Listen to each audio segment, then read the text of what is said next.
Media. Welcome back to Behind the Bastards, a podcast that is about bad people, and it turns out there's a lot of those in the world. Only more of them every year, it feels like. To commiserate with me about that point, my guest today, Jack O'Brien. Dr. Jack O'Brien, Mr. Colonel Jack O'Brien, President That's right. Jack O'Brien. Pod Dad. All of the titles. Esquire.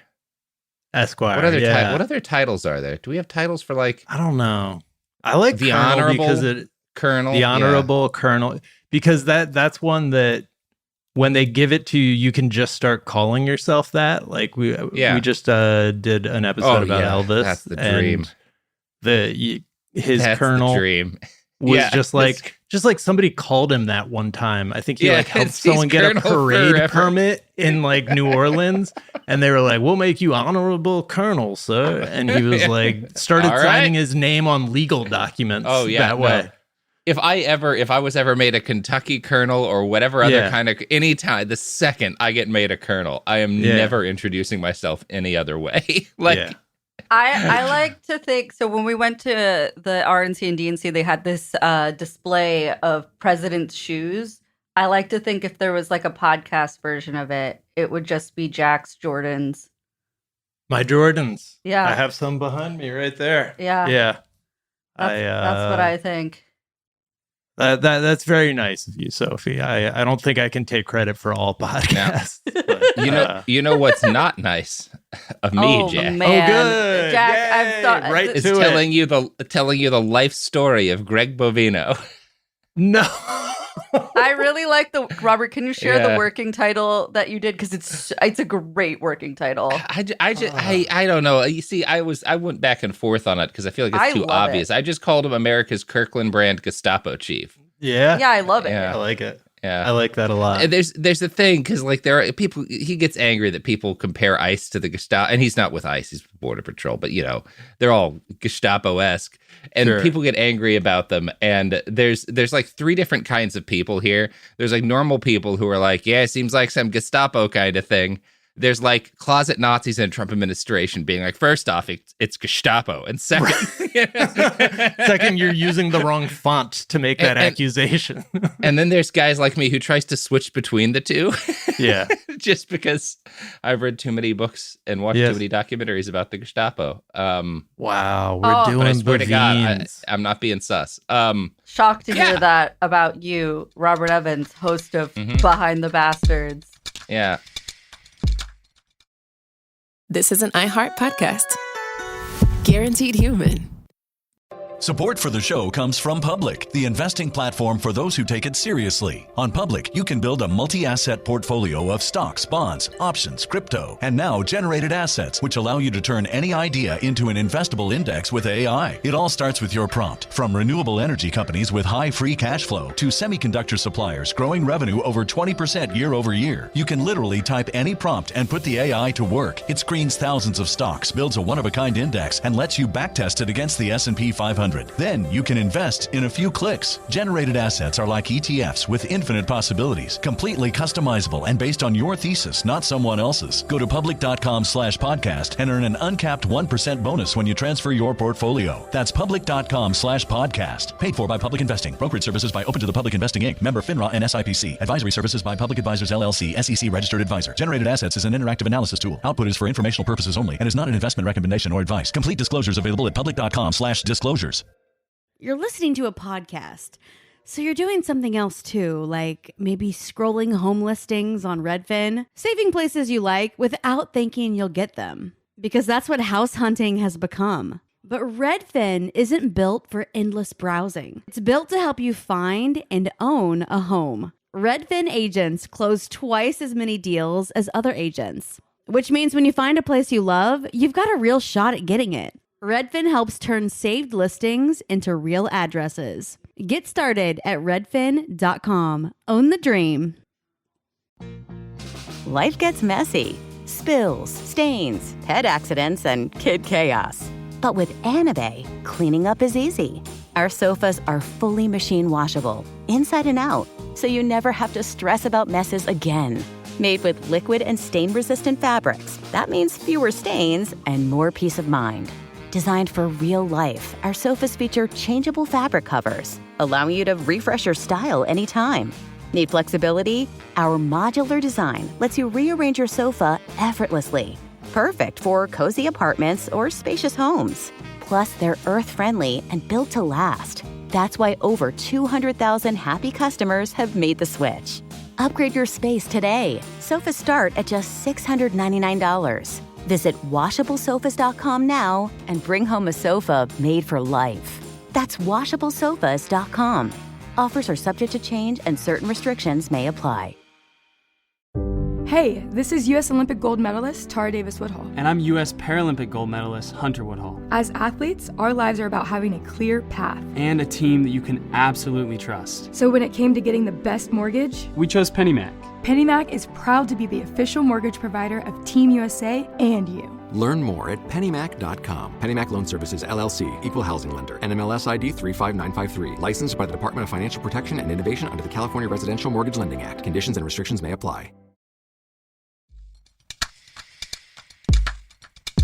So, Jack, what do you know about Gregory? It's about time we had a Greg commit, like, crimes against humanity in this country. Greg. You know? Yeah. Greg. It was not about time, but I feel like it hasn't happened before.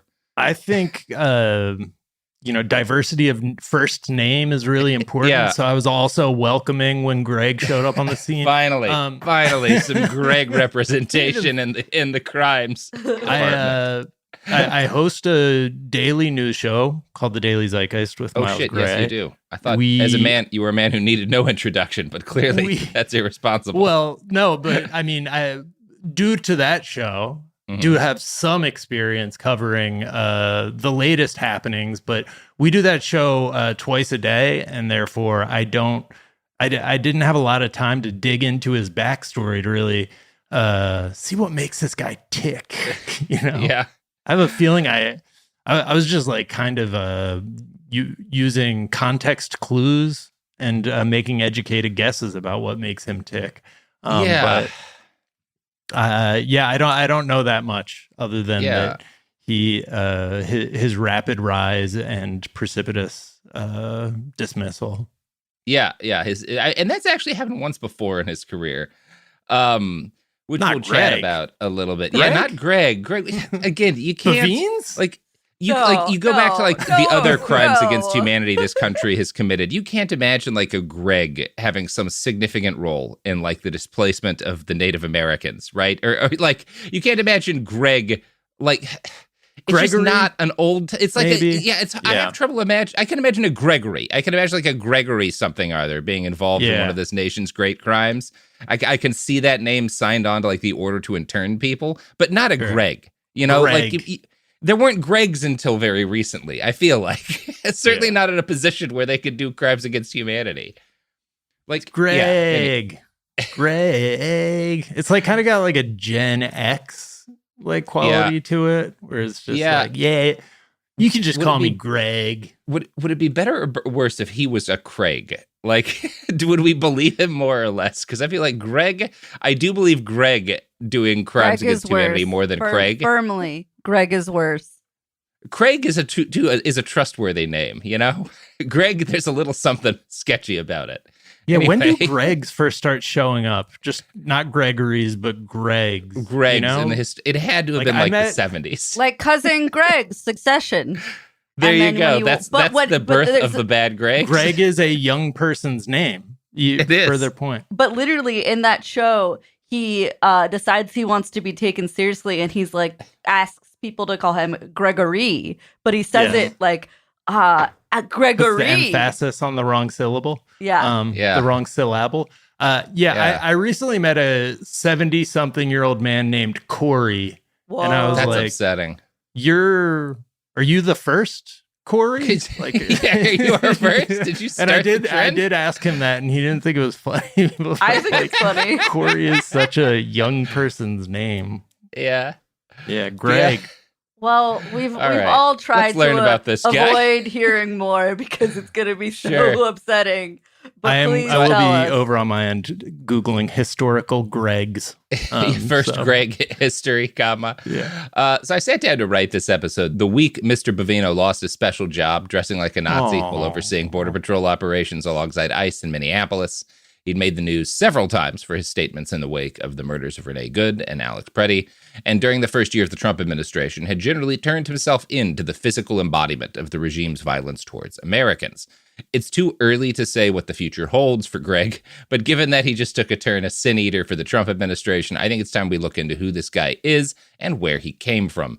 And in short, he's not quite the guy I expected. There's very little in Bovino's early life, and even in most of his career with the Border Patrol, that would have led one to predict he'd have turned into this. I'm not saying you'd have expected him to be like a great guy, but that like the fact that he wound up at this moment in history doing this thing is like a little surprising. Most of his former, he doesn't seem like he was built for this his whole life. And you don't get a lot of quotes from his people who used to know him being like, oh yeah, that makes sense for old Greg, you know? Yeah. Most of his more of former just peers, like they don't really remember him type thing. No, more of like that guy? That guy's doing that, huh? It's the general reaction. It's again, like if this guy in your school who wasn't super bad at anything, but wasn't very good at anything and never really stood out at anything, winds up on the news dragging Americans out of their home and tear gassing them in the street for no reason. You're like, is he dressed like a Nazi? Is that Greg? Like, Greg what the fuck? Whereas like Stephen Miller is like the His whole LeBron life, James of Nazis, like where everybody in high school was like, this guy is going to be a Nazi on the world stage. Did you just say the LeBron James of Nazis? I think it's a good comparison. Because only in the sense that he Right. was a standout Nazi from the beginning. very earliest ages. That he People was, who- wait, that you he couldn't was miss the chosen. talent. He was the chosen If you knew one. LeBron Yes. or Stephen Miller in 6th grade, you knew what they were growing up to do. Yeah. Right? Sure, Like, you're like, sure. this guy's going to be the best basketball player ever, and this guy's going to be a fucking Nazi. Yes. Wow. Exactly. Wow, guys. Yeah, I think you're Not right so on the for money with Greg, that, huh? Jack. Not really, no. There's maybe one piece of evidence, but it's not good. So most of the evidence is that he's kind of like not the guy you'd expect to have done this. Now, that said, we don't have a lot about Greg's early life. The only journalists who have really dug into Bovino's life in a credible way are Dan Michalopoulos and Lauren Fitzpatrick of the Chicago Sun-Times. And they did great work. They did both a podcast and an article looking into his backstory. Aside from them, there's just one Daily Mail article that talks to his sister. And so we have a lot from his sister, who I don't consider the most credible witness about this guy, right? Sure. So there's just not a ton of detail. And then there's some sketchier sources on the matter. So we got some open questions still. That said, Greg was born on March 27th, 1970 in San Bernardino, California, which I bet you didn't call San Bernardino, baby, you know? That's good. I didn't because I don't know. I cannot differentiate any of those LA. The pieces. That's such a West LA thing to say, too, Jack. I'm bad at LA stuff too. I'm just like, I'm just bad at LA. I grew up on the East Coast, and I'm just like San Bernardino, Inland Empire, Jack. Inland Empire. I know about San Bernardino from the Frank Zappa song San Bernardino. Oh and gosh. hearing that Greg Bovino was born in San Bernardino makes me also think of the Frank Zappa song Baby Snakes, because at this point he's a baby snake, you know? Yeah. Those are bad, right? They can pump you full of a lot of not really, toxins, but yeah, baby snakes. Yeah, sure, yeah, absolutely. It's not their fault; they're just snakes. Okay. But yes, he's born there, and because he would embark on a career of arresting and facilitating the brutalization of immigrants, a lot has been made of the immigration history of his own family. And I have some qualms with this, because you're mostly bringing this up to be like, you're hurting these people, yet a generation or two ago, your family was in the same situation. Can't you see why that's fucked up? And my answer to that is, no, they can't. They're bad people, right? Like, it's like at a certain point, are you like, you could, again, people do this thing with Stephen Miller's background or Trump's. And it's like, yeah, man, they're bad. They don't care. They don't care. They're bad people. They suck. That didn't work, pointing out the hypocrisy of their behavior. Of their background, yeah. I feel like the 3 millionth time we do it, it's just going to break through. It'll be like a dam, and they'll be like, yeah, holy shit, too many people believe their moms when they were like, that bully, if that bully knew he was hurting you, he'd feel bad. It's like, no, he wouldn't. He's a dick. Nope. Yeah. That's not how they work. So yeah, and it's also just like, yeah, basically every white person, if you go back 2 generations, has an immigration story in this country because it's the United States. That's kind of how it happened here for most people. Yeah. But as you might have guessed from the name, the Bovinos were originally Italian.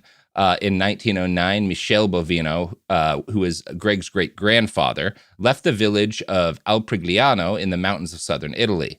His home was racked with poverty and dominated by organized criminal cartels, much like certain countries our administration doesn't think should be sending us immigrants today. So it is a pretty direct comparison. Yeah. Not a popular source of people back then, right? No, they were not. They weren't thrilled. The United States, not thrilled that these people are coming over.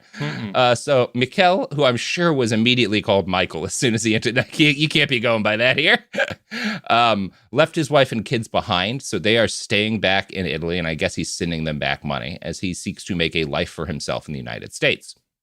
So he's doing that for years. Until this takes a while, until in May of 1924, there's a panic over immigration in the halls of power in the United States. And this was, the result of kind of a long simmering pot. From the early 1800s, most immigration into the U.S. had been Western and Northern Europeans, a.k.a. the whitest of the white people. And we had some issues with some of them, right? There was some a Welshman's here now? But for the most part, it's like, well, we're all pretty white, right? These people, not to say that nobody faced bigotry when they came here, but they're all, this is like the founding stock and the ideas of people by that point in time, by the time you hit the 1800s. And by the late 1800s and early 1900s, shit's starting to shift. Immigrants are now coming more from Eastern and Southern Europe, where the white people are not quite as white. The first 20 or so years of the 1900s also coincided with the largest surge in immigration in U.S. history up to that point. Eugenics was beginning to become a popular topic of discussion, and among educated racists, it was believed that many different European nations were also effectively different races, per an article in the Migration Policy Institute. The influential eugenicist Charles Davenport considered Italians prone to crimes of personal violence, while Jews were characterized by intense individualism and ideals of gain at the cost of any interest. Since eugenicists believed individual races possess different characteristics and abilities, Davenport argued the government should be careful not to adulterate our national germplasm with socially unfit traits. And, And what this was in what? Small corner of the internet. Oh wait, this was in academia. This is in Congress at this point. I mean, this is it was so Americans don't understand how popular that was in the early 20th century. If you've seen a picture with a man with a stethoscope or a fucking pince nez or whatever and doctor in front of his name in 1910, he believed the most racist things you can imagine because he read it in a textbook that was like, the devious Czech has these characters. It's like a D&D source book where it's like, oh, they get +2 to strength, That's literally how these people are learning this shit. It's in textbooks, and it's in the textbooks that our congressmen are reading, and they're getting yelled at too about all of the Italians that are coming into the country. Enter the Dillingham Commission, which was set up by Congress to study the consequences of immigration. It released a report in 1909, that's right after, but 2 years after Michelle came to the United States, that argued Northern and Western Europeans were just kind of better people from the other parts of Europe. And the Dillingham report suggested a wide range of policies to discourage immigration from unworthy places, including literacy tests and racial quotas, right? That's where a lot of this stuff, this is when America really starts thinking about immigration and the border in a very modern way. There'd been panics over it before and legislation, but a lot of our modern apparatus of how we think about immigration, of how we think about white genocide and that sort of stuff all starts right in this period of time. And to make a long story short, the Dillingham Commission releases that report in 1911. Things still move slowly in the halls of power, but this eventually culminates in 1924 in the Immigration Act, which restricted immigration in an attempt to ensure most arriving immigrants were from the good places. Per the MPI, it closed the door on almost all new Asian immigration and shut out most European Jews and other refugees fleeing fascism and the horrors of the Holocaust in Europe. One of the most restrictive immigration laws in U.S. history, it played a key role in ending the previous era of largely unrestricted immigration. So this is when immigration as a modern concept really gets started. And Greg Bovino's ancestor. This is just a relevant context for people who are like, this is not what America is about. Yeah, it's kind of been the way we have been for a while, at least for last 100 and something years, Yeah. And Greg Bovino's ancestor knew that this posed a threat to his plan because he's making money and he's sending it over to Italy. But his plan is, I want to bring my family with me, right, to the lane of opportunity at some point. And he sees this act get passed and he's like, shit, that's about to get a lot harder. So within days of the Immigration Act passing, he files paperwork to start the process of becoming a citizen. Once this process was completed in 1927, he brought his family over, and they became citizens through a process known as chain migration. Here's how the Sun-Times explains what happened. After Michel was naturalized in 1927, he was reunited with his wife and 4 children in a Pennsylvania coal company town after their arrival on the steamship, the SS Giuseppe Verdi, records show. Then the kids, including Vincenzo, 12, Gregory Bovino's future grandfather, automatically benefited from a derivative citizenship law for minors. Luigi would become a naturalized citizen. So all chain migration is kind of exactly the thing that they're trying to stop now. It's a big part of why they want to reverse some of the citizenships that have been granted, because a lot of them are granted in ways that are very related to this, right? Right. And it's what they want to stop, because they want to stop families from coming over here and getting larger. They've benefited from this random crapshoot of laws, and everyone did. Yeah. Yeah. They're just they don't want anybody else to get lucky like they did. Right. Like. And they don't want any other ethnic groups, as they see it, or racial groups, to come here and start breeding, right? Which is what Italians did, It's what everybody did. It's kind of the entire point of the country, Kind of the whole deal. The melting pot is a very chaste way of saying a lot of people came here and started fucking each other. Fucking pot. It's the fucking pot, right? And everything kind of mixed together. Yeah. I do love how rigorously Italian everything is at this it's point. Incredibly like the name Italian. of the boat that they came over on. Oh yeah, the Giuseppe Verdi and Vincenzo. Yeah. They were nearly out of pizza Italians, by the time they hit the docks. Yes, I know. So the Trump administration has cited the 1924 immigration law as an example of the kind of reforms they seek to make. They've also repeatedly cited chain migration stories like this as an example of things like why birthright citizenship and jus soli need to be revisited. For his part, Bovino does not seem interested in his family background, and I don't know that it was much of a factor in his raising. For him, the most influential thing that happened in 1924 may not have even been the Immigration Act, because that is also the year the Border Patrol was created, and that's going to be Greg Bovino's whole life. So, like I said, he's born in San Bernardino because his father had just been drafted to fight in Vietnam. So don't worry, like my native Inland Empire people, they don't stay very long. They're just stationed on a military base nearby. And 2 years later, when his father gets discharged, the family moves back east to Blowing Rock, North Carolina, which is the real name of a place. Don't make fun of it, Blowing Rock, North Carolina. That's a funny name. When you first mentioned San Bernardino, I was like confused because he doesn't give big Inland Empire energy. No, he's not an Inland Empire guy. No, he's only there 2 years. Yeah. So this makes more sense. He does give Blowing Rock energy, though, I've got to say. Yeah, he does. He really does, Jack. I do kind of wonder, is there any, and he doesn't say anything about this, so maybe I'm reading into it. Maybe 2 years isn't enough time. But I've lived in parts of, the deep rural areas where, oh, you didn't come here till you were 2. You're not really from here, boy. you right. know? Yeah. So I don't know if that was any part of his background or not. That new family? Look, I Mr. moved here when I was California 2. coming up here. That was 20 years ago, Mark. They called him Hollywood. They called him fucking Hollywood. Here comes Hollywood Oh, Bovino. Hollywood.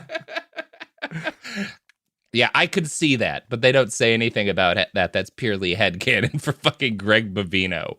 And to be fair, probably not the case because his dad's side of the family's just come here, but his mom's side of the family goes back at least, they say, 8 generations in the Blowing Rock area. The Bovinos had 2 more children, Natalie and Nicholas, born in 74 and 79 after moving back to their part of the country. And one gets the feeling that young Greg may have benefited a bit from only child syndrome because he's a good bit older than his siblings, right? Closer to his sister than his brother, but he's got some oldest sibling memories at least. His younger sister, Natalie, is one of our few semi-detailed sources in Greg's childhood, although she seems to idolize her brother, and I don't credit her with a lot of skepticism or scrutiny about him. She describes their early childhood as Rockwellian, which means reminiscent of the paintings of Norman Rockwell, right? And is also based, I think, often on some misunderstandings of them. But like she's thinking of like those nice paintings of kids hiking in the woods and, you know, idyllic Christmases with the family gathered around the fire and stuff, right? Like that's what she means. Yeah. There were about 1,000 Was Norman people. Rockwell like fucked up? I actually don't know. He pretty good politics. I mean, he's not perfect. There's some stuff, you know, you find with any illustrator in that period, they did some uncomfortable illustrations if you look back far enough, right? Sure. But no, he did he was like super pro-integration, super pro-civil rights movement. Like he was just like the carefully curated version of the paintings that make it happen to be curated by white supremacists. As is often the case, a bunch of white supremacists have taken his paintings to be like, this was the ideal America before everything got ruined. Norman Rockwell was just painting pretty things, you know? Norman and also fucking painting, Rockwell. Yeah, he was also painting because he did some paintings of like civil rights movement like protests and stuff that were contemporaries. It wasn't all, but you know, they've forgotten a lot of that. Yeah, they've forgotten a lot of that. So you're sure she was referring to Norman Rockwell when she said Rockwellian and not the 80s artist who sang Somebody's Watching Me?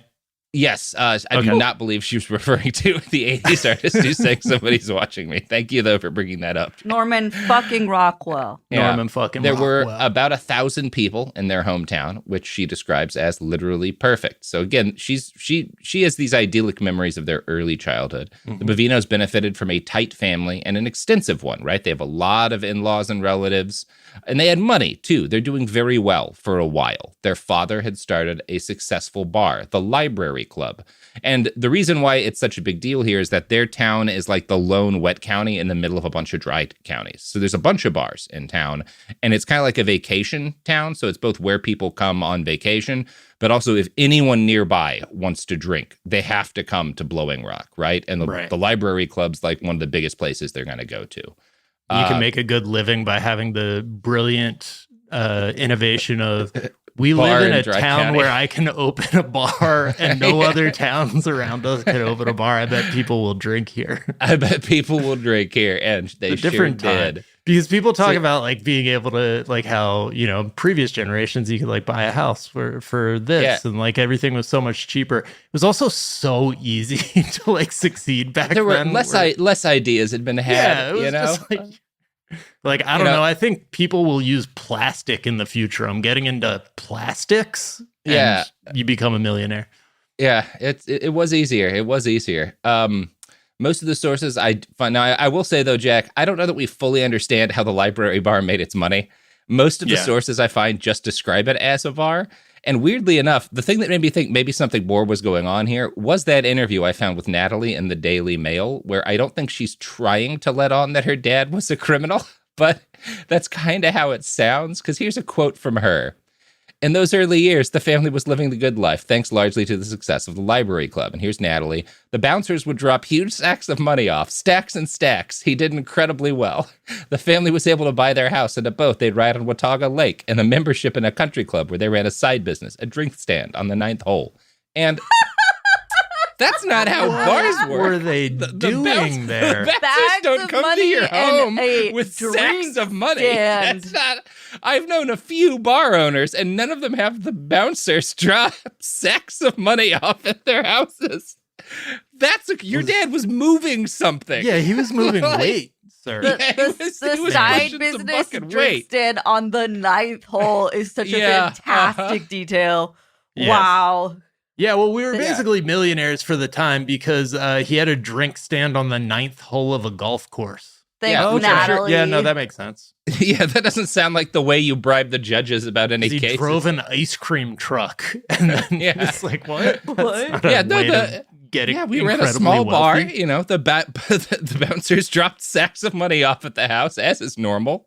Yeah, stacks and stacks. Maybe she's not remembering things right, but that sounds sketchy as fuck to me. And speaking of stacks and stacks and stacks, I was Robert, going to say, speaking of sketchy as fuck. Yeah, that too. Here's the sponsors of our show. Support for the show comes from Public, the investing platform for those who take it seriously. On Public, you can build a multi-asset portfolio of stocks, bonds, options, crypto, and now generated assets, which allow you to turn any idea into an investable index with AI. It all starts with your prompt. From renewable energy companies with high free cash flow to semiconductor suppliers growing revenue over 20% year over year, you can literally type any prompt and put the AI to work. It screens thousands of stocks, builds a one-of-a-kind index, and lets you backtest it against the S&P 500. Then you can invest in a few clicks. Generated assets are like ETFs with infinite possibilities, completely customizable and based on your thesis, not someone else's. Go to public.com/podcast and earn an uncapped 1% bonus when you transfer your portfolio. That's public.com/podcast. Paid for by Public Investing. Brokerage services by Open to the Public Investing Inc. Member FINRA and SIPC. Advisory services by Public Advisors LLC, SEC registered advisor. Generated assets is an interactive analysis tool. Output is for informational purposes only and is not an investment recommendation or advice. Complete disclosures available at public.com/disclosures. Tired of spills and stains on your sofa? Wash away your worries with Anabay. Anabay is the only machine washable sofa inside and out, where designer quality meets budget-friendly prices. That's right, sofas start at just $699. Enjoy a no-risk experience with pet-friendly, stain-resistant, and changeable slip covers made with performance fabric. Experience cloud-like comfort with high-resilience foam that's hypoallergenic and never needs fluffing. The sturdy steel frame ensures longevity, and the modular pieces can be rearranged anytime. Shop WashableSofas.com for up to 60% off site-wide, backed by a 30-day satisfaction guarantee. If you're not absolutely in love, send it back for a full refund. No return shipping or restocking fees. Every penny back. Upgrade now at WashableSofas.com. Offers are subject to change, and certain restrictions may apply. Hi, I'm Cindy Crawford, and I'm the founder of Meaningful Beauty. Well, I don't know about you, but I never liked being told, oh, wow, you look so good for your age. Why even bother saying that? Why don't you just say you look great at any age, every age? That's what Meaningful Beauty is all about. We create products that make you feel confident in your skin at the age you are now. Meaningful Beauty. Beautiful skin at every age. Learn more at meaningfulbeauty.com. Wasn't that delicious? So good. Your bill, ladies? I got it. No, I got it. Seriously, I insist. I insisted first. Oh, don't be silly. You don't be silly. People with the Wells Fargo Active Cash credit card prefer to pay because they earn unlimited 2% cash rewards on purchases. Okay, rock, paper, scissors for it. Rock, paper, scissors, shoot. No! The Wells Fargo Active Cash credit card. Visit wellsfargo.com/activecash. Terms apply.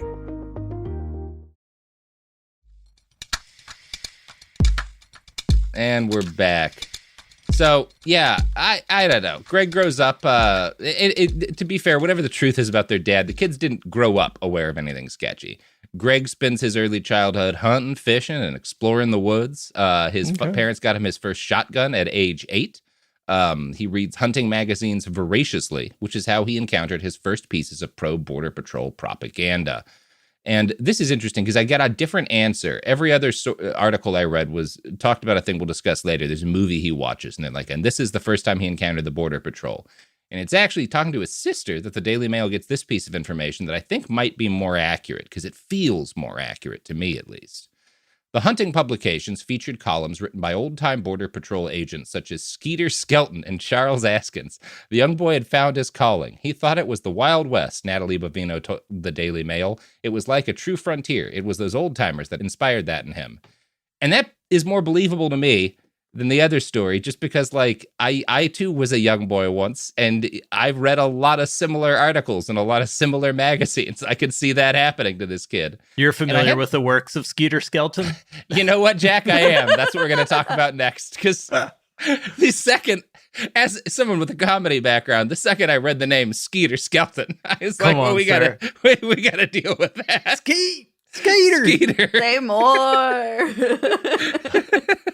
Skeeter Skelton fucking rules. I'm sorry. What is that short for? Like Skeetropolis? Like what the fuck? Skeeter? I've known a couple Skeeters, but I never thought it was a given Christian name. I'm going to be honest with you. Is it his actual name? Yeah, that's what it seems like. It's written on everything. That it's byline. I don't know. I don't know the man's birth certificate, Jack. Skeeter Skelton. It's just weird seeing the name Skeeter written in a real publication as opposed to hearing it across a bar. Right. Which is how you're supposed to encounter a Those guys usually don't make it out of the library club. They're usually there for life. No, they do not. I just am thinking of that Nickelodeon show called Cousin Skeeter from like the 90s. Oh, geez. I don't even remember that one. Yeah. But when I read the name Skeeter Skelton, I had to look into it more. And he was a lawman from Hereford, Texas, who served in a bunch of different cop roles. He did everything. He was in everything from the Amarillo Police to Border Patrol to DEA to Customs. And he starts writing for Shooting Times, which is a magazine that still exists, in 1966. And again, it's one of those, like, no one had the idea to have a magazine about shooting. So they start having one in 66, and he's like, I'm going to write about handguns. It's like, no one had that idea before. So he goes from pitching them to becoming the handgun editor the next year, because they're like, what a great idea. People in America are writing about handguns. You're a genius, Skeeter. And he this has guy that whose job. nickname is just a slang term for mosquitoes is a genius. Oh, God. Skeeter Skelton. Yeah, he's the handgun editor of Shooting Times until his death in 1998. If you want to know his main claim to fame, he's generally credited with reviving interest in the .44 special round, which is the bullet that Dirty Harry uses. So without Skeeter Skelton, we may never have Dirty Harry. Wow. He made it sexy. He popularized it before Dirty Harry. Oh, he's not Skeeter's like writing Dirty about Harry. the .44 real early. Yeah, Wow. okay. He's not like Dirty Harry actually stole that shit from me. I do. No. So we're doing a new version of TDZ where we dive into icons. We just did a Marilyn Monroe episode. And we found this character named George Solitaire, who I can't stop thinking about and talking about because he had a claim to fame. He was just Joe DiMaggio's like drinking buddy. And his claim to fame was that he invented the phrase Splitsville and Dullsville. And he was and he had a whole origin story about it. Cool guy. Because he was born in Brownsville and moved to Bronxville. That's just how he thought about Vills? He had like Vil in his blood. Yeah. But otherwise, he was just a guy who got drunk with Joe DiMaggio. And he's like all over the historical record. And he was like a ticket scalper.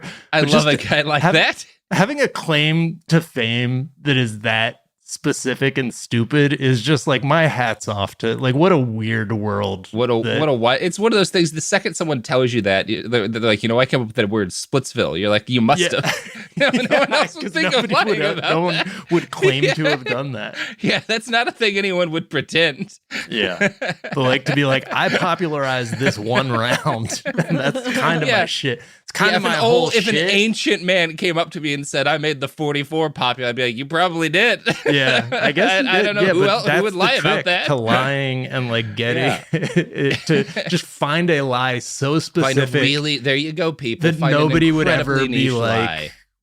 What? Okay. Yeah, I guess so. That makes sense. Yeah.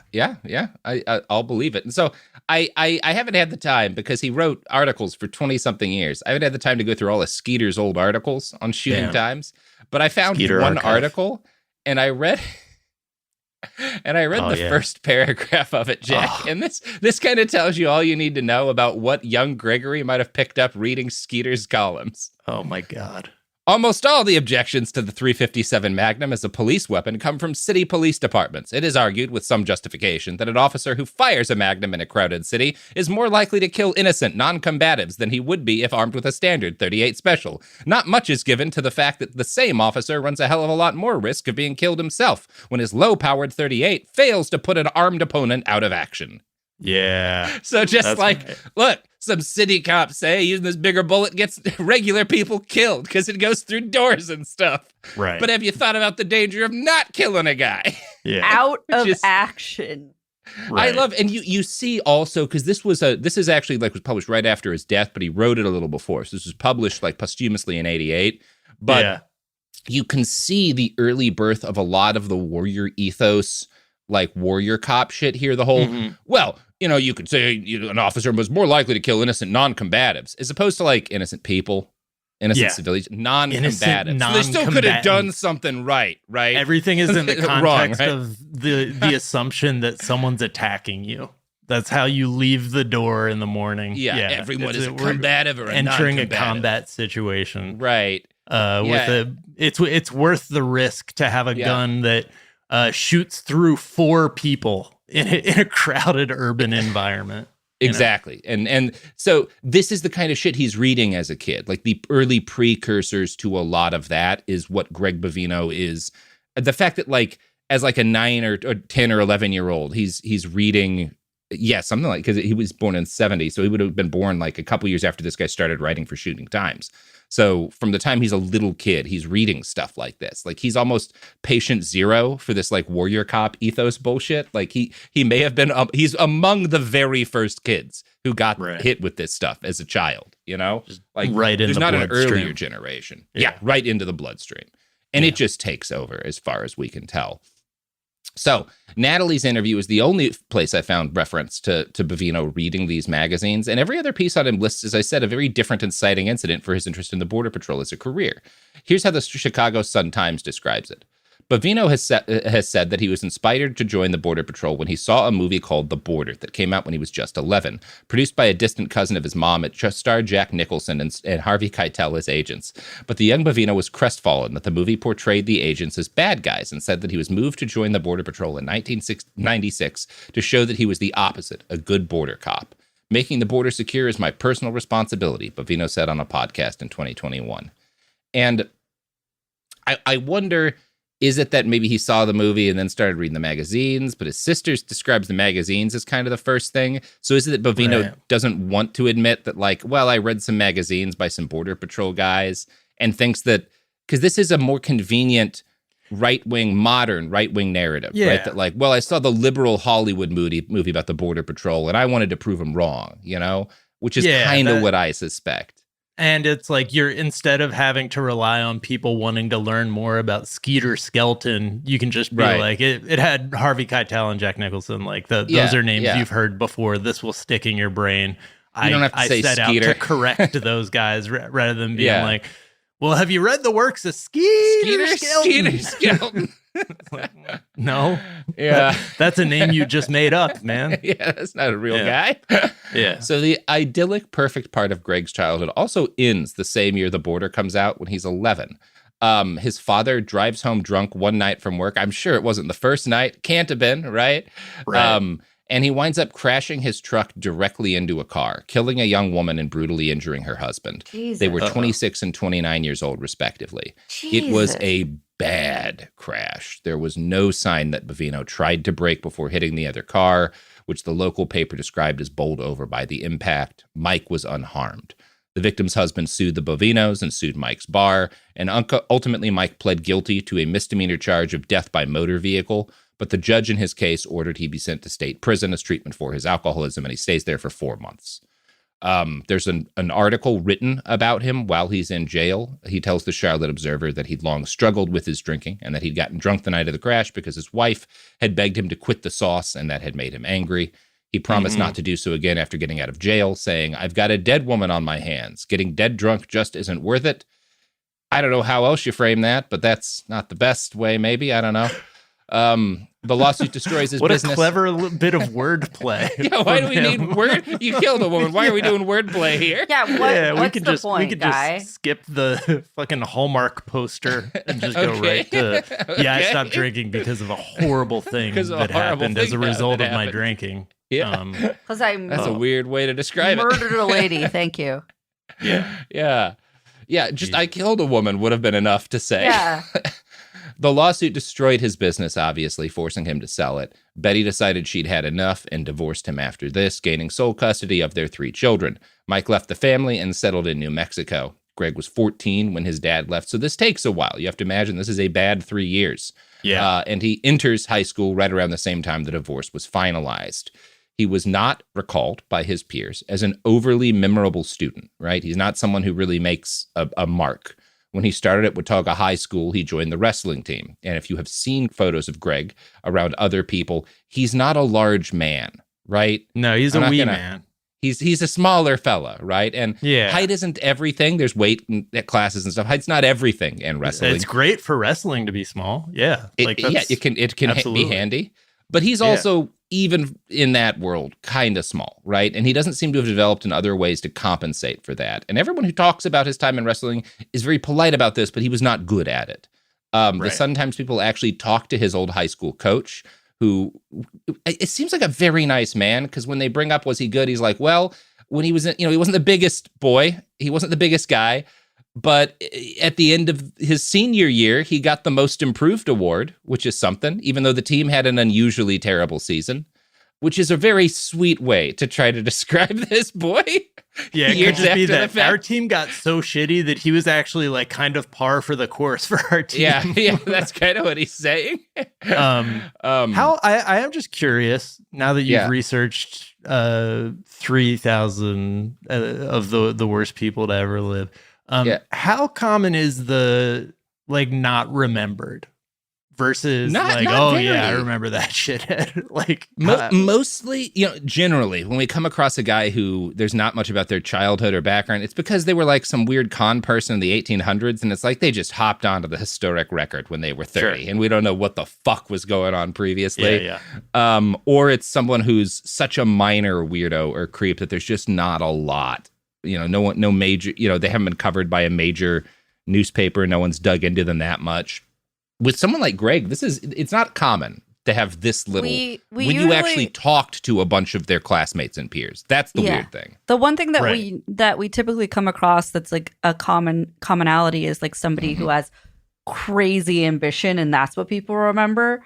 Yeah, I'm not hearing that here for Greg at all. Nobody says that about Greg. Because nobody's that is a very common bastard trait, is that they had way too much ambition at an early age, and then they become like Jeff Bezos or whatever. They were like, he was voted person least likely for you to be asking this question about them, because we thought he wasn't going to do shit. Because Greg? Forward. Seriously? Greg? Greg?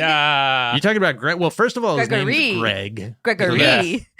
Did you realize he's named Greg?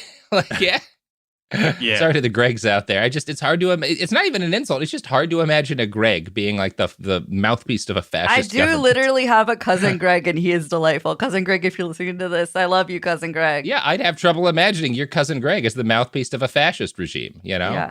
We literally all have a cousin Greg, and they're all great. My cousin Greg rocks. Except Greg Bovino's cousin has a cousin Greg. Yeah. Not so great. Not so great. Yep. So Greg's coach said this about him, quote, Greg was not bashful. He had no problems asking the coach questions. And, he liked to tell stories, funny stories. He also expressed, when these reporters asked him, a lot of surprise that he went into law enforcement.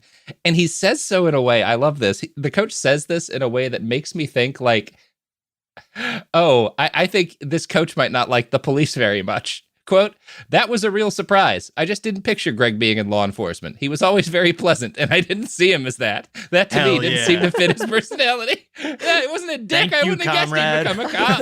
Good talking to you, comrade. Hell yeah. No, I didn't peg him for a huge asshole. Real shock to me. I didn't think he'd turn into a piece of shit. Didn't think he was that kind of prick. Thanks, coach. I love it. Coach. Cool guy. When you go back, it's also interesting when they don't have anything interesting to say, because I do feel like most of the time when you're asking a normal person about they'll have made up a memory about them. Yeah. You know, because just to be interesting at like dinner parties. Yeah, I remember Like, he never stopped reading that book about Reinhard Heydrich. Just loved the guy. Like Right. something, you know? Yeah. But no, there's other than his sister being like, he read Skeeter.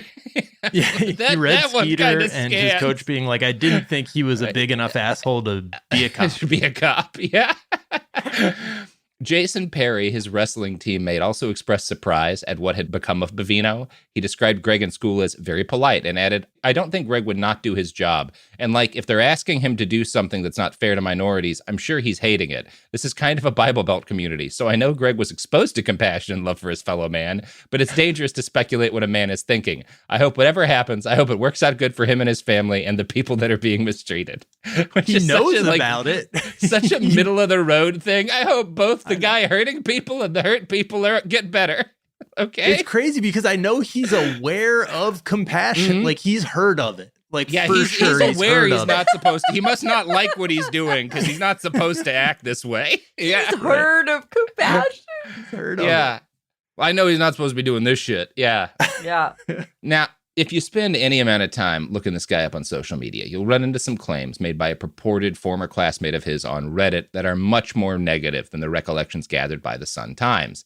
It opens with the OP Head Bar 9316 writing, I just found out I know Greg Bovino personally. Here are some things you can tell him when you next see him. And the poster claims that he's a current Minneapolis resident who used to live in Boone, North Carolina, near where Bovino grew up, and that they went to the same school. And he posts a clip from a yearbook with a picture of Bovino on the wrestling team as evidence. That said, a bunch of these pictures are floating around. Not guaranteed that means he actually went to school with this guy. And then he provides a bunch of suggestions for things that protesters should say to Bovino.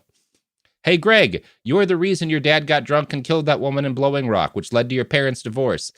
And I don't think that that's necessarily accurate. I think his dad killing someone and bankrupting the family is probably enough of a reason. That might be a bit of a dick move, but I think we're just being an asshole to this guy. That doesn't really expand our knowledge about Greg, though, right?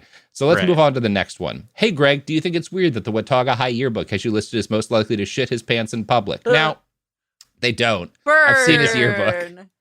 That's a nice burn, but also yearbooks don't do that. Yeah. That's not a thing. Like, no That's not school, public school yearbook's not. Someone would go to jail. Yeah. Like, In the South, putting that in a public school. You're not yearbook. allowed to do that for a lot of reasons. Yeah. It's abusive to the students. Again, he would have been 18. Like, hey, Greg, your history teacher thinks that you're a pathetic Nazi punk. No wonder you failed all his classes. This doesn't seem to be accurate based on, again, it's a burn, but I don't think it's true because I think his grades were decent. At least it sounds like that. I can believe some of his teachers hate him now, but I don't think he actually did fail all of his classes. I haven't found the evidence of that. So the next allegation is that a local store banned him for sniffing shoes after people tried them on. Don't have anything about that one way or the other, right? It's a good one though.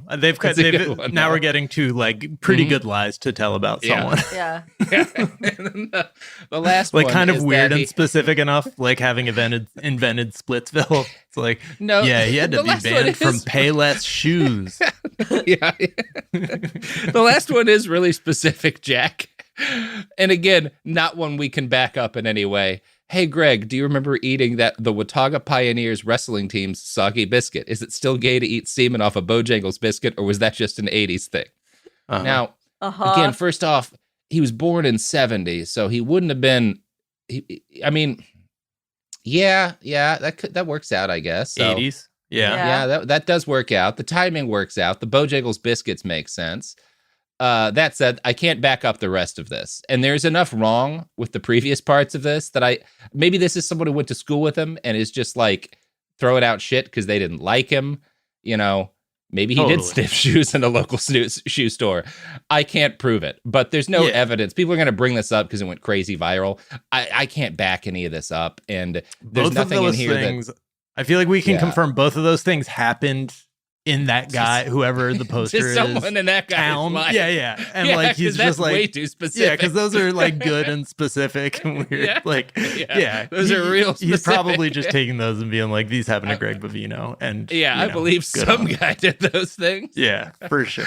Again, maybe, but I can't prove it, and I can't find any specific reason to believe that this post that people are sharing around is real.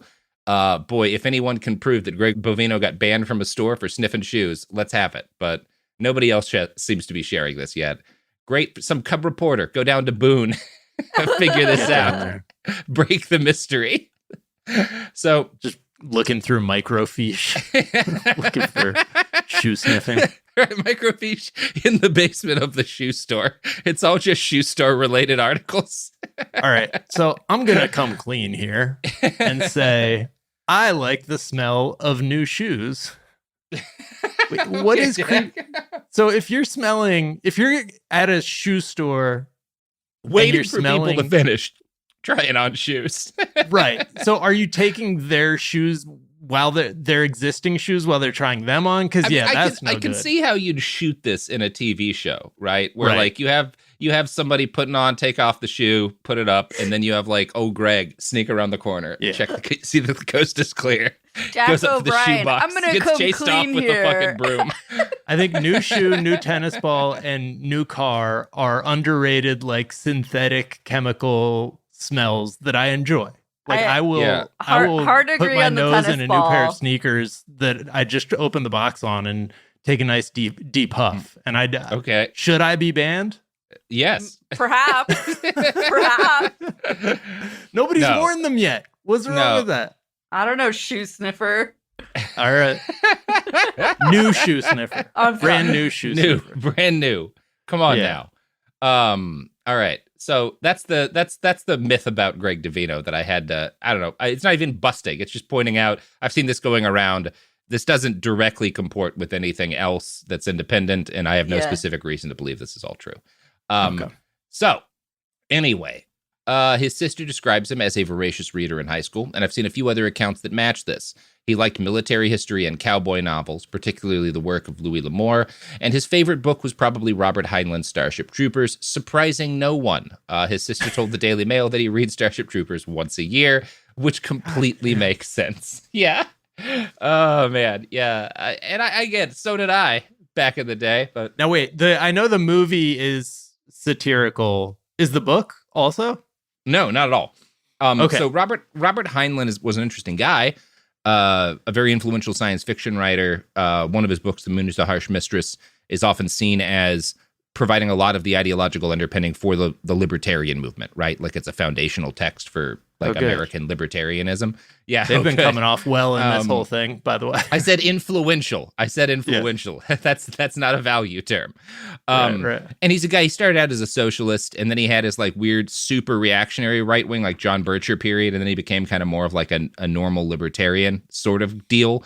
But Starship Troopers it's often seen as a fascist novel, and that's certainly a very valid reading of it. There's a lot of it that reads very fascist. It's also, if you understand Heinlein's life, there's a lot of it that's like, oh yeah, you were a guy who like joined up during World War II and served in the military during that period of time. Of course, you have a very positive view on what the state and the military could do together, right? Like, there's also a bit of that in it where it's like, well, you just feel there's some like nostalgia towards that period of time too in this.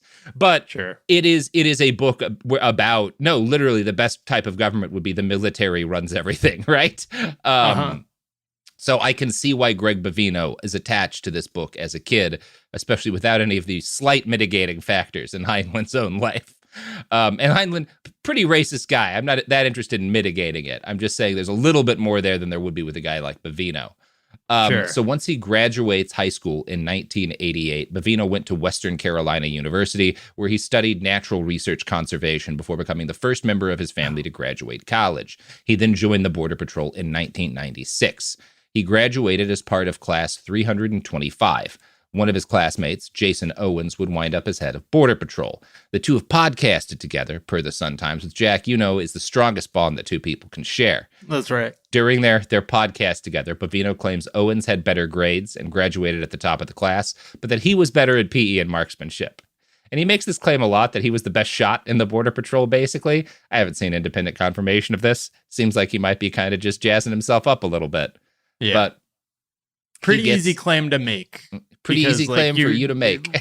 Rarely do people be like, all right, that's it. Let's go to a range together right now. Yeah. Yeah. It's usually like at least an hour long thing to set up, He starts working at the famous El Centro sector, which is on the border of California, not far from where he'd been born, but across the country from his home.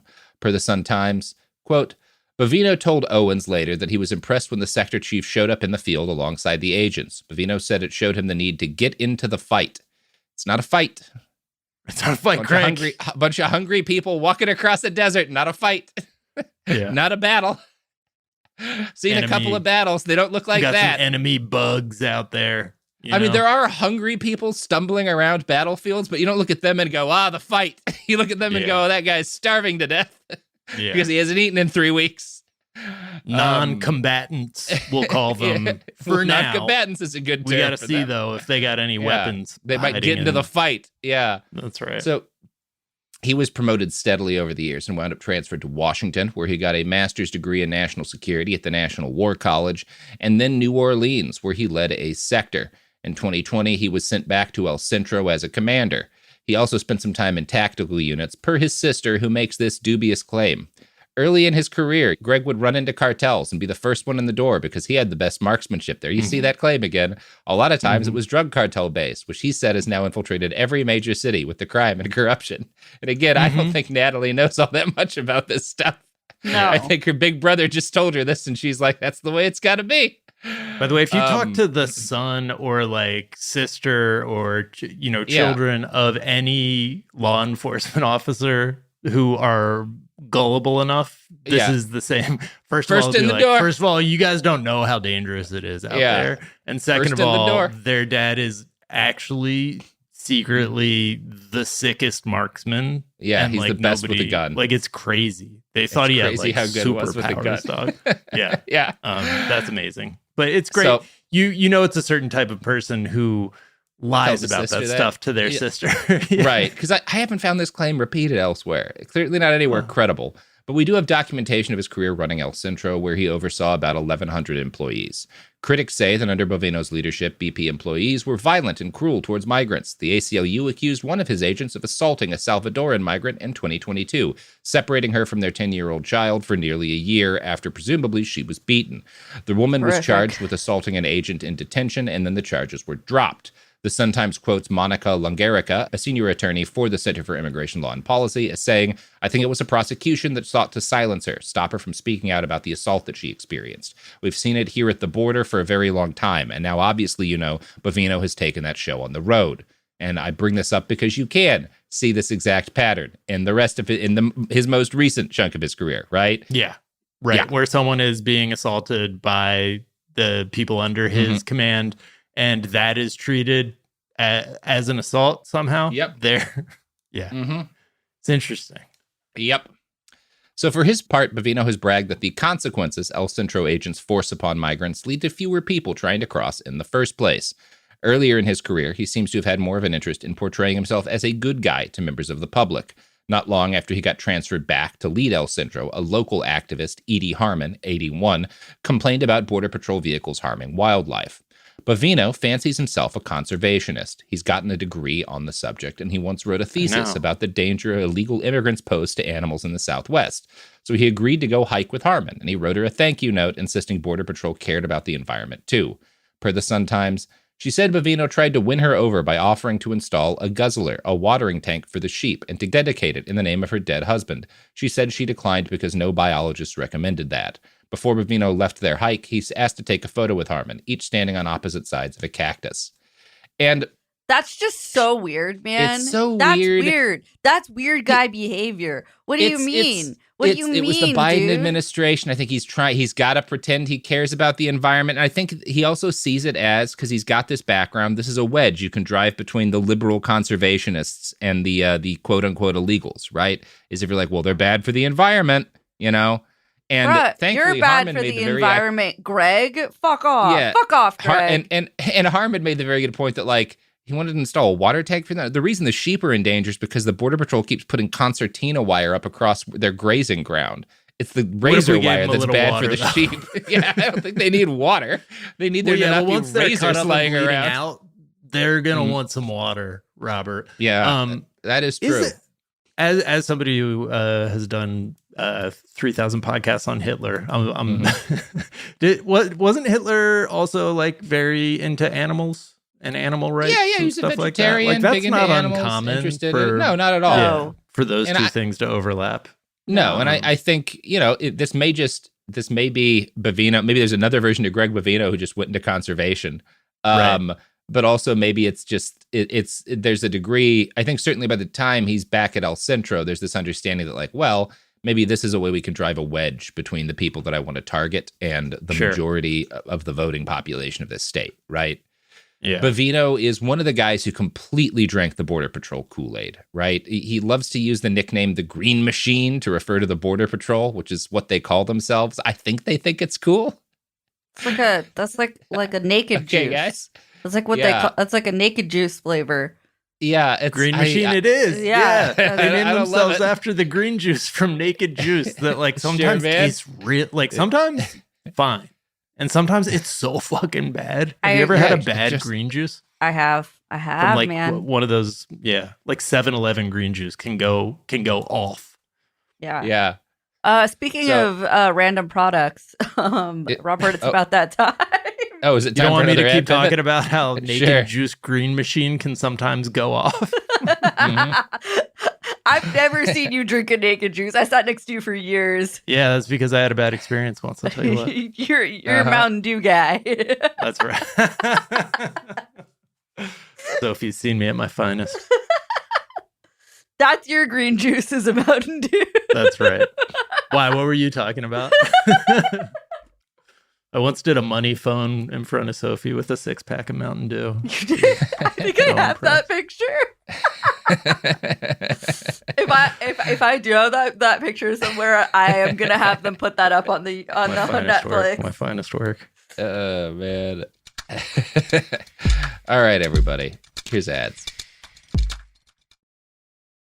Support for the show comes from Public, the investing platform for those who take it seriously. On Public, you can build a multi-asset portfolio of stocks, bonds, options, crypto, and now generated assets, which allow you to turn any idea into an investable index with AI. It all starts with your prompt. From renewable energy companies with high free cash flow to semiconductor suppliers growing revenue over 20% year over year, you can literally type any prompt and put the AI to work. It screens thousands of stocks, builds a one-of-a-kind index, and lets you backtest it against the S&P 500. Then you can invest in a few clicks. Generated assets are like ETFs with infinite possibilities, completely customizable and based on your thesis, not someone else's. Go to public.com/podcast and earn an uncapped 1% bonus when you transfer your portfolio. That's public.com/podcast. Paid for by Public Investing. Brokerage services by Open to the Public Investing Inc. Member FINRA and SIPC. Advisory services by Public Advisors LLC, SEC registered advisor. Generated assets is an interactive analysis tool. Output is for informational purposes only and is not an investment recommendation or advice. Complete disclosures available at public.com/disclosures.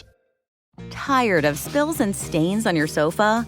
Wash away your worries with Anabay. Anabay is the only machine washable sofa inside and out, where designer quality meets budget-friendly prices. That's right, sofas start at just $699. Enjoy a no-risk experience with pet-friendly, stain-resistant, and changeable slip covers made with performance fabric. Experience cloud-like comfort with high-resilience foam that's hypoallergenic and never needs fluffing. The sturdy steel frame ensures longevity, and the modular pieces can be rearranged anytime. Shop WashableSofas.com for up to 60% off site-wide, backed by a 30-day satisfaction guarantee. If you're not absolutely in love, send it back for a full refund. No return shipping or restocking fees. Every penny back. Upgrade now at WashableSofas.com. Offers are subject to change, and certain restrictions may apply.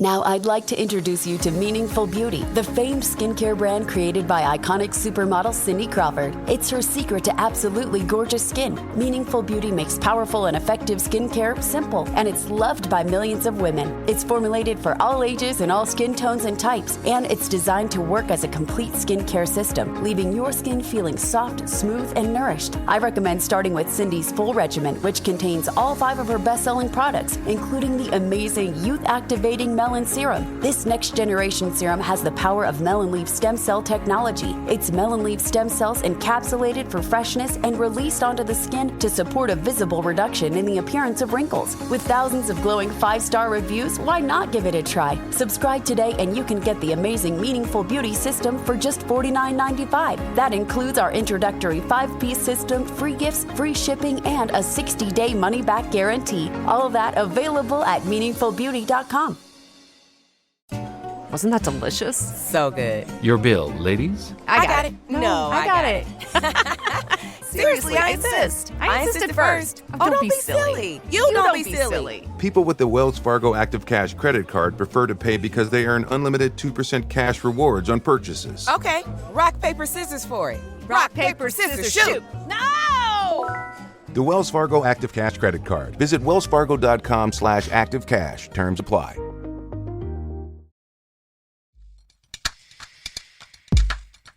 And we're back. So, Bovino, as I said, really drinks the Border Patrol Kool-Aid. He loves reciting the agency's slogan, "Honor First," with little provocation, which at least one Border Patrol whistleblower has said is often used by men in the Border Patrol to mean "on her first," because they like to sexually assault female agents and women in their custody. Good stuff, the Border Patrol. Bovino described the Border Patrol as his life's work and branded El Centro the premier sector. He's the one who considers it that. It is a very busy sector. It's a lot of people come through it. But he's like, no, this is the state of the art. You know, this is the best one. You know, we're the standard from which all the other sectors are set. I appreciated what one journalist for calmatters.org said about this. It's similar to the way states have mottos on license plates that aren't necessarily used by anybody else to describe that state. Right. There's some good ones of those. Yeah, there's some good ones of those. So during the show Biden me year, state. Hey now, Yeah. hey now. I got to stand. Well, actually, that is an insult to people from Missouri. Yeah, why do they do that? It dates back to, again, like the 1800s, but it means that like people from Missouri were so dumb that like if they wouldn't believe you unless you showed them something, right? You can't just tell someone like, oh, there's big boats now. They got to see the boat because they're dumb. Right. Don't believe in dinosaurs, that sort of thing. Right. Yeah. Calling something the premier anything is a great like weasel word like that. That's got to be such a wiener move. One of the MVPs of like bad movies posters. Yeah. Like where they're like the premier crime. It's film like Miller of calling itself the champagne of beer. It's exactly. Yeah, okay, guys. No Sure. one's gonna call it that unless we're joking. The poetry of lying. You know. Yeah. During the Biden years, Bovino started running into trouble. First for tweeting. He made a lot of tweets that got him in trouble. One of them was about a citizen who had been killed by an undocumented person driving drunk that his superiors made him delete because it was too political. He claimed to be apolitical and to not understand what was wrong with his post, but he would later prove to have something of an obsession with the subject. He has, in the Trump years, the most recent year and change at least, repeatedly brought up the threat of undocumented immigrants driving drunk as a reason for aggressive immigration controls and arrest.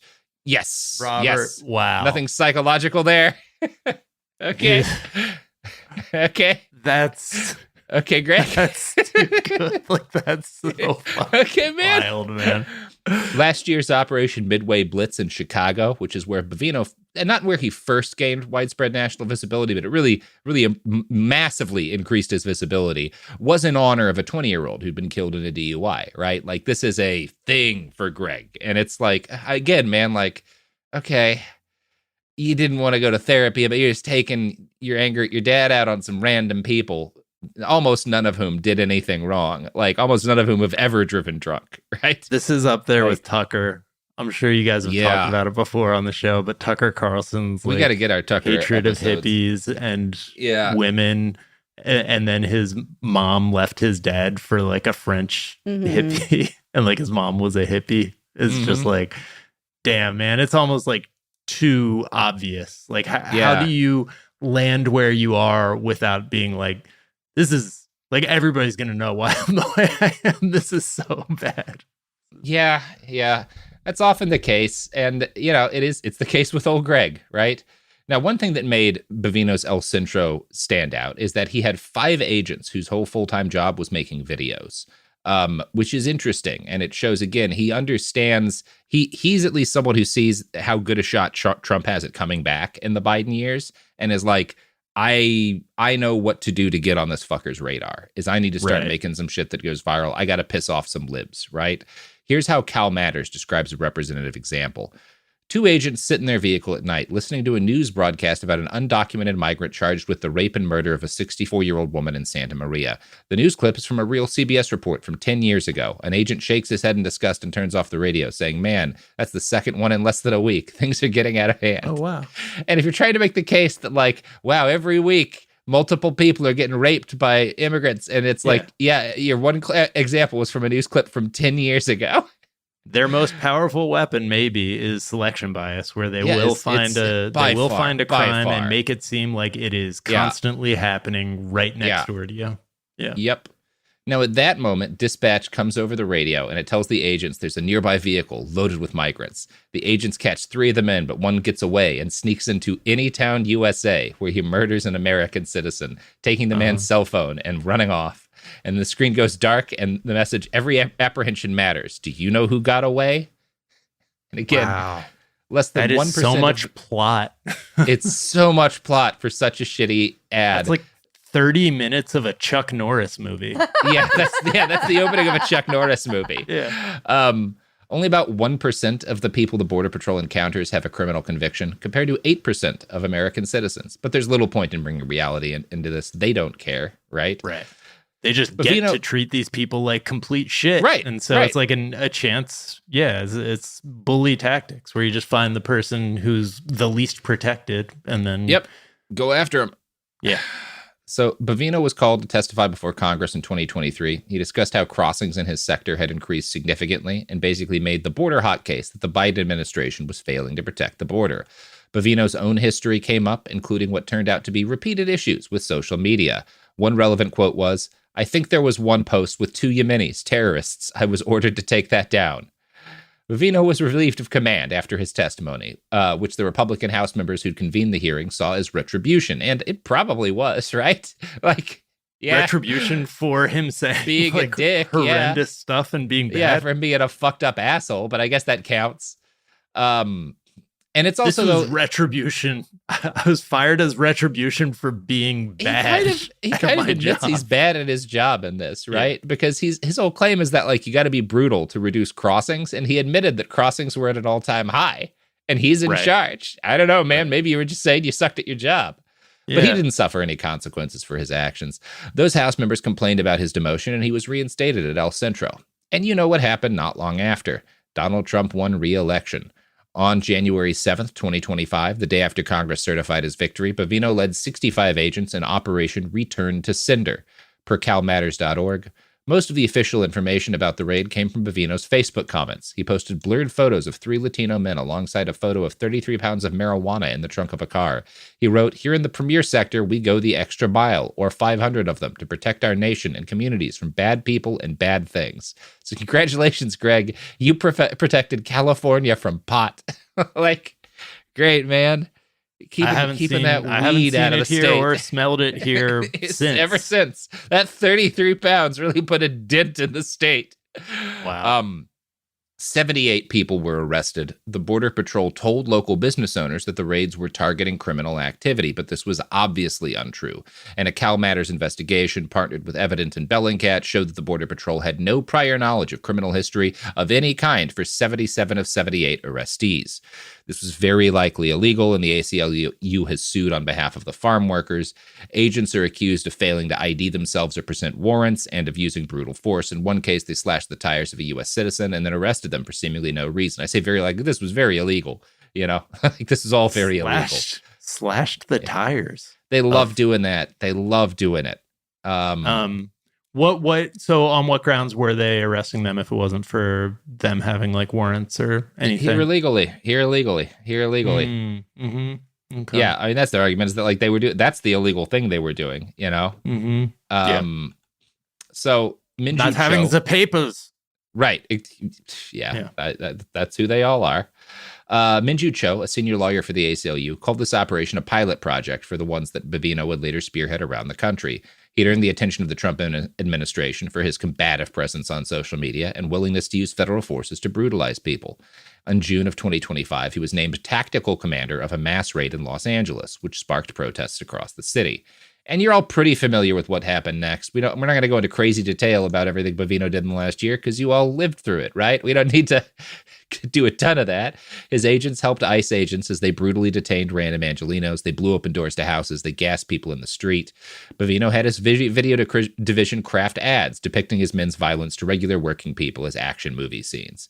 He led his agents in an armed patrol outside of a political rally held by Gavin Newsom, which some might suggest could be seen as actual treason. Bovino claimed not to have known that Newsom was in the building, continuing his habit of giving answers to questions that present only the only other answer is like, well, so then you're incompetent, right? If you didn't know he was in the building, like, what the fuck was this about, dipshit? We just like saw a crowd and we just we were like, oh shit, we better go there. Border Patrol does. Was this also when they did the military raid of MacArthur Park? Yes. Which we should be talking. And he was like, we're giving this back to Ma and Pa America. And it's like, man, the people who live there are the ones that you're fucking with. They're the ones who use the park, dipshit. But again, he knows this. I'm not going to give a blow-by-blow of every violent act his men perpetrated, but I should read this quote from an article by Gabrielle Cannon in The Guardian. 2 undocumented people have died trying to flee Bovino's agents. A Mexican farm worker fell from a greenhouse, and a Guatemalan day laborer was hit by a vehicle following a raid at Home Depot. In another episode, the paper reported they detained a disabled 15-year-old high school student in a case of mistaken identity after drawing their guns and handcuffing him, leaving unfired bullets on the ground. So, cool people, just like well-trained, good at their jobs. Bovino's obviously sent to Chicago after LA, where he enacts similar violence. On one occasion, he throws tear gas on camera against a crowd of peaceful protesters. He and his agency had just been enjoined against using gas without justification, so Bovino claimed that he'd been hit in the head with a rock and had no choice. Bovino later admitted that he'd lied to the U.S. District Judge Sarah Ellis about this. That seems fireable, Robert. Should be fireable to be caught doing a violent thing. And claiming they hit me in the head with a rock, then being like, I lied. Such a cop thing to do. Sorry. Oh, no, I'm a huge piece of shit. Sorry, guys.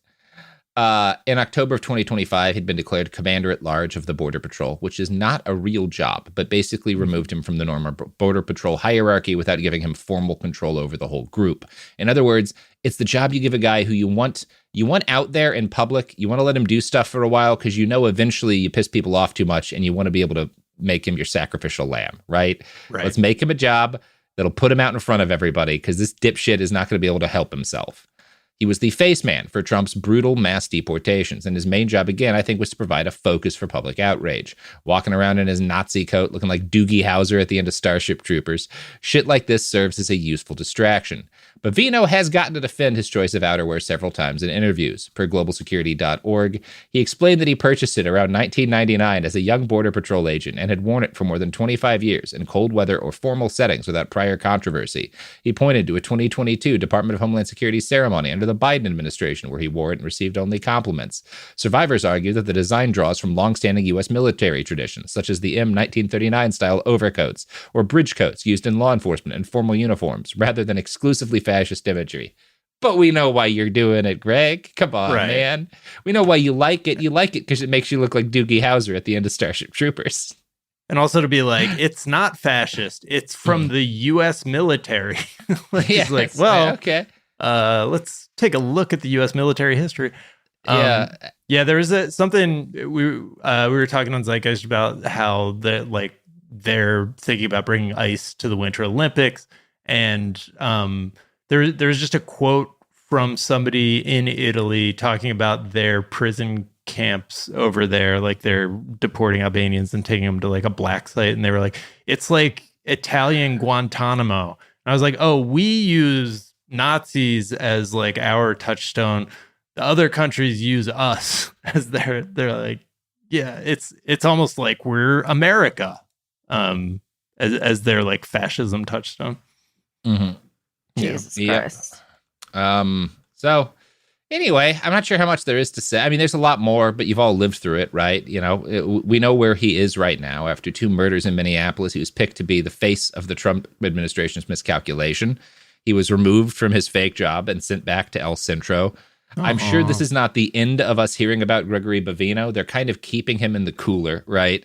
Yeah. He had made a couple of claims previous to Minneapolis about wanting to retire in the next 2 years, which I think was part of why the Trump administration, this may have even been an open, like, look, we're going to give you a special fancy job. You're going to be on camera. You're going to get to be the face of the Border Patrol, doing all this fascist bullshit you've always wanted to do. And then when stuff gets too hot for us, we're gonna cut bait, right? And then you'll just retire with full benefits. Doesn't that sound good to you? You can get a nice job on Fox News or something in your retirement. You get to wear that jacket that you keep asking us to wear to every meeting. You get to wear that on the news. You can wear that every day, buddy. Greg, anytime you want to wear your dumb jacket, just please put it on. Put it on in LA. Fuck it. Like, anyway, that's my read of the Greg Bovino story. We'll maybe do an update on the fucker if more becomes of him, but it may also just be a thing where he'll wait around a little while in El Centro, you know, probably get his rocks off a few times hurting people down there and then retire, you know, like he'd planned to. Right. Did you see the video of the woman who was just like kind of dragging him outside of a 7-Eleven? And his response was just, he was like, "Oh, that's real nice. Oh, you're being real nice." It was just like, I don't know, man. I don't think your place is to tell people that they're being not nice at this stage. He's a weird little guy that got too much power, and I hope to never see him again. But I think, unfortunately, the way this world's been working, we probably will. Yep. Yeah, there's a lot of weird little guys, I feel like. Someone should make a show about that. Yeah, we should probably have a show about weird little guys on our podcast network. Oh, well, great it's news, impossible Robert. to create I have great new news. podcasts. I have great news. Molly Conger has a show called Weird Little Guys. Oh, it's on Cool Zone crossed Media. that Rubicon. They figured out how to launch a second podcast. Incredible. Wow. Jack, is there anything you'd like to plug here at the end? Oh my God, Sophie, thank you so much. First of all, such a pleasure to be with you guys. Robert, my first intern at Cracked, our first intern discovered by the great Daniel O'Brien, and so fun to have been working with you in the podcast space all these years. And Sophie Lichterman, one of the greats to ever do it. So thank you guys so much. Always enjoy being back. Daily Zeitgeist is a show that I do twice a day with my wonderful twice a day? long-suffering co-host Miles Gray. And we just published our 2000th episode. Oh, congratulations, dude. That's 2000th main episode. Crazy. The second, we didn't even count the second one, but we did it. We made it to 2000. What it is, we're not sure, but we did it. Wow. We did it. And then, like I mentioned, we have a new series that I think fans of the Cracked podcast, the old Cracked podcast, will like, called The Iconograph, where each Monday, me and a researcher do a deep dive into a different icon. What's an icon, you ask? By our definition. So our first episode was about Einstein, and our second was about Urkel. So it's just any of these like big pop culture horcruxes that drive a lot of meaning in the zeitgeist. And it lets us do a show that isn't about the news, which is so nice. Fun nice. Sophie lore for you. My first ever crush was Einstein's like great grandson. Are you serious? Yeah. Damn. Yeah. I should have had you on to talk about that. Yeah. If you're listening to this, yes, I loved you. It was first grade. I loved you. Yes. Hi. You don't think he knew? Oh no, I was not cool. You know me. I can't hide anything. I've never changed. I've always been this way. Like he for sure knew. He for sure knew. And the way I know he knew is I got teased about it by this other guy, so I kicked him in the shin and then I got in trouble. So he knew. He knew. I've been this way my entire life. And I picture you kicking him in the shin and his shin bone snapping backwards like Steven Seagal. Yeah. No, he definitely knew. But and his name was Greg Einstein. So Greg Einstein, Simon Einstein, shout out if you're listening to this. I loved you. I was in first grade. But anyways, that's a fun one. Those come out every Monday morning. We're calling them the Iconograph. We just did Marilyn Monroe, which was a really fun episode. Dolly Parton, Tony Hawk's coming up. And sweet. Robert would love to have you on one. Sophie. Sure. We like to reach out to the guests and be like, okay, here's our list. Who do you like? Or pitch us the icon that you want to go over. So maybe a chance for you guys to talk about people who aren't the worst. Sure. People who aren't the worst. Yes. Icons. Icons. Yes. Like the iconic Jack O'Brien, who thank you for being on our show. Oh, it's so wonderful being here. Also Jack_O'Brien on Twitter. And One last plug. Against the State by James Stout, our colleague. His book is available now. Please buy it. Yeah. It's fantastic. Love James. That'll do it, right, Robert? Yep, that'll do it. Holy shit.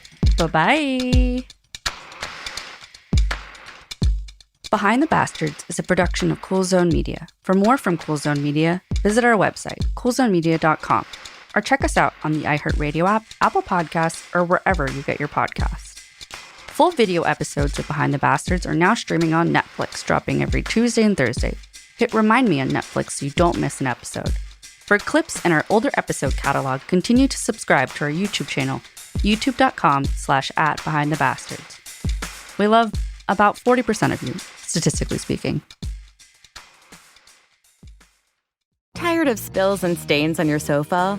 Wash away your worries with Anabay. Anabay is the only designer sofa that's machine washable inside and out, starting at just $699. Plus, Anabay sofas are pet-friendly, stain-resistant, and feature changeable slip covers and modular pieces. Get up to 60% off site-wide with a 30-day money-back guarantee. Visit WashableSofas.com to get yours now. That's WashableSofas.com. Offers are subject to change, and certain restrictions may apply. This is Jacob Goldstein from What's Your Problem? When you buy business software from lots of vendors, the costs add up and it gets complicated and confusing. Odoo solves this. It's a single company that sells a suite of enterprise apps that handles everything from accounting to inventory to sales. Odoo is all connected on a single platform in a simple and affordable way. You can save money without missing out on the features you need. Check out Odoo at odoo.com. That's odoo.com.